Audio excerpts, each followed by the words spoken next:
Okay, so choosing a counselor, that's a huge deal, right? It's maybe one of the most important things you'll do for yourself. But how do you know who to trust, especially when you're feeling vulnerable? Well, that's exactly what we're going to tackle here. We're going to give you a super clear way to spot the good signs, the green flags, and the warning signs, the red flags. Let's dive in. This quote, it really hits home, and it's the perfect place for us to start. Just think about it. If you're even considering finding a counselor, that right there, that is an act of profound courage. Seriously. So our goal here is to really honor that courage by giving you the tools you need to protect yourself as you take this brave next step. All right, so here's our game plan. First up, we'll talk about why checking out a counselor is so important. Then we're going to look at 3 key things I'm calling the 3 Ps: their posture, their practice, and the proof of their accountability. And to wrap it all up, we'll give you a simple checklist you can literally take with you. Okay, first things first, let's get our mindset right about this. Vetting a counselor, it's not about being skeptical or cynical. Not at all. Think of it as being a smart, wise protector of your own well-being. You're basically guarding your story, guarding your hope. And that is absolutely something worth being careful about. And that really leads to a super important point. Look, a counselor's degrees, their years of experience, yeah, that stuff matters. Of course it does. But their character, that's the actual foundation. Is this person safe? Are they humble? Are they accountable? Answering those questions is how you build the kind of trust where real, lasting healing can actually begin. Okay, so that brings us to our first major checkpoint: posture. And what I mean by that is, what's their fundamental attitude? Where are they coming from? Is it a place of pride or a place of humility? Because believe me, that one thing is going to color everything else they do. And the difference is just night and day. On one side, you've got the prideful counselor. That's your big red flag.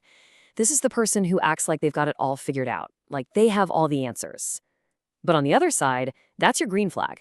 That's the humble counselor, the one who's actually okay with saying, I don't know, and is willing to learn right alongside you.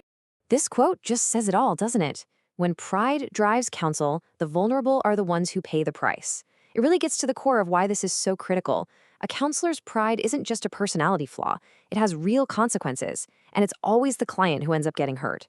So humility isn't just a nice to have, it's a non-negotiable safety feature.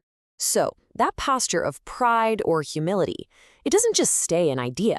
It shows up in their practice, how they actually act when you're in a session with them. The big question to ask yourself is, do they create a sense of safety, or does it feel more like pressure? Because here's the thing, you can't force growth. It has to be invited. So what does this look like in real life? Well, the red flags are pretty clear. It's that feeling of being pressured to share things before you're ready. It's when they push you past your boundaries, or worse, make you feel ashamed for being sensitive. The green flags, on the other hand, are the complete opposite. It's all about safety and consent. They respect your pace. They ask for permission before going into difficult territory. They hold your story with compassion, not curiosity. And let me be really clear on this. Coercion is not counseling. It is absolutely not okay. Your story belongs to you, period. A truly safe counselor understands that their job is to create an environment where you want to share, not one where you feel like you have to. Any little hint of that kind of pressure is a massive warning sign. All right, so we've covered posture and practice, but how can you really know if a counselor is the real deal? How do you know they're truly humble and safe? That brings us to our third and honestly most important point: proof. Because humility that's just talk, it doesn't mean much. It has to be backed up by actual structures. And get this, the source material we're drawing from says this whole thing can pretty much boil down to one single critical question. If you walk away with nothing else, if you only ask one question in that first meeting with a potential counselor, this needs to be the one. It's like the ultimate litmus test for their safety and professionalism. So here it is. The question is, are you under supervision or part of a consultation group? It sounds kind of technical, but what you're really asking is super simple. Is there anyone else looking at your work? Is anyone else keeping you accountable? It's a straightforward question, but their answer?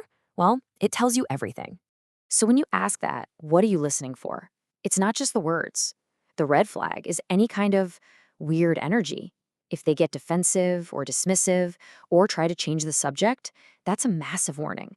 But the green flag? It's a positive, open, totally non-defensive response. They should be happy you asked.